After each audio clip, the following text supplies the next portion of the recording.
Right, so welcome back to part 2 of the hamstring rehab. So this is sort of like a late sort of rehab stage that I'm in at this point. Started with some straight leg bounds as my Monday workout, and then some Olympic lifts, and I think some just kind of general strength work and some hamstring remodeling work. So at this point I think I'd sort of briefly spoke to my coach about it, and I'd not really went in depth, but now we have sort of like a full plan in place, which I think, comes in around maybe like the middle of this video.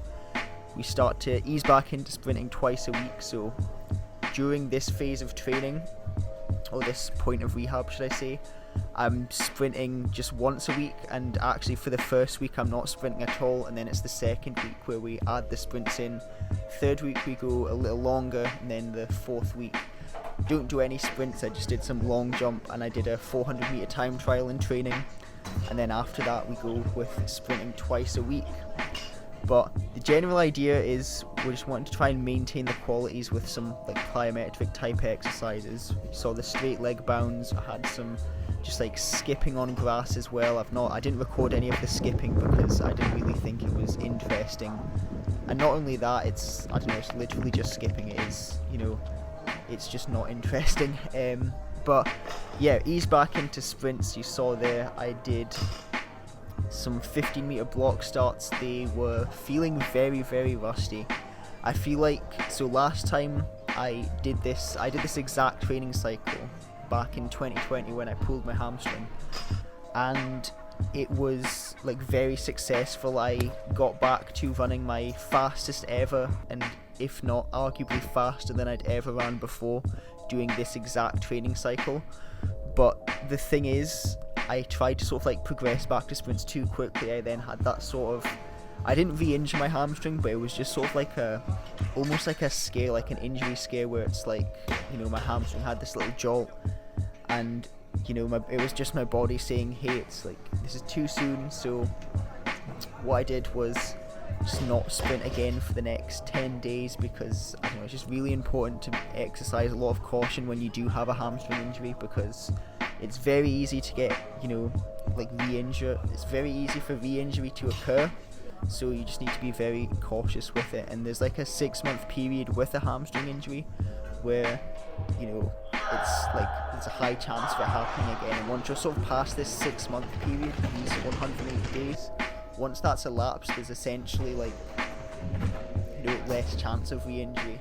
But you have to follow, appropriate protocols, appropriate rehab.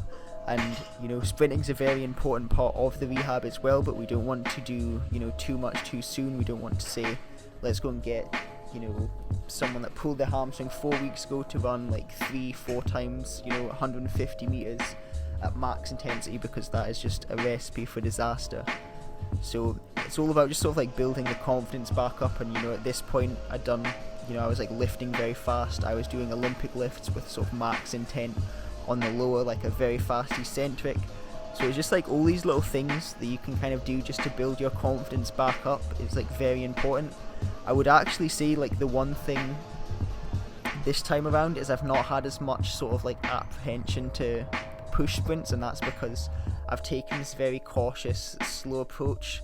I've not tried to push myself whilst I feel I'm, not capable. I've only pushed myself when I felt capable of pushing myself, and that was a great part of the video to kind of, discuss that, because that sprint you saw just there was a 25 meter 3-point stance rep, and during that session I just kind of felt a little tight from the long jump and the 400 meter time trial I did on the Saturday. So this was the Monday, so it was like 2 days after that.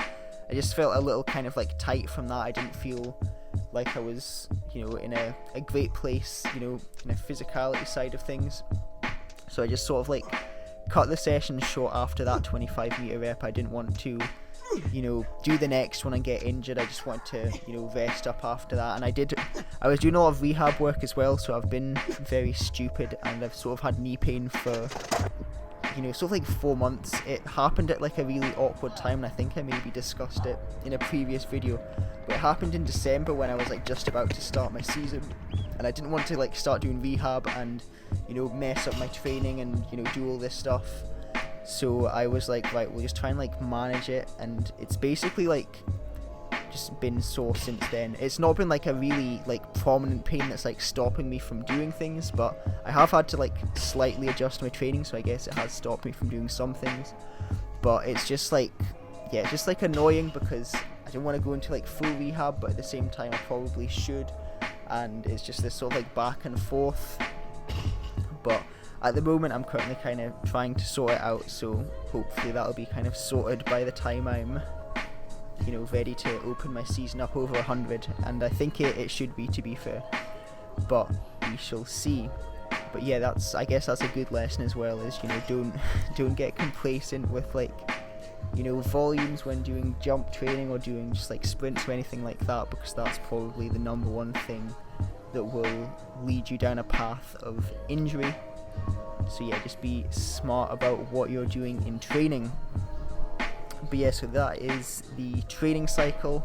You know, there's, as I say, there's lots of rehab exercises towards the end, but I was very happy to get back to sprinting twice a week, and I'm now kind of going into comp season, so the opener will be my next video, which will be over 400 meters, and I'll have some long jump in there as well.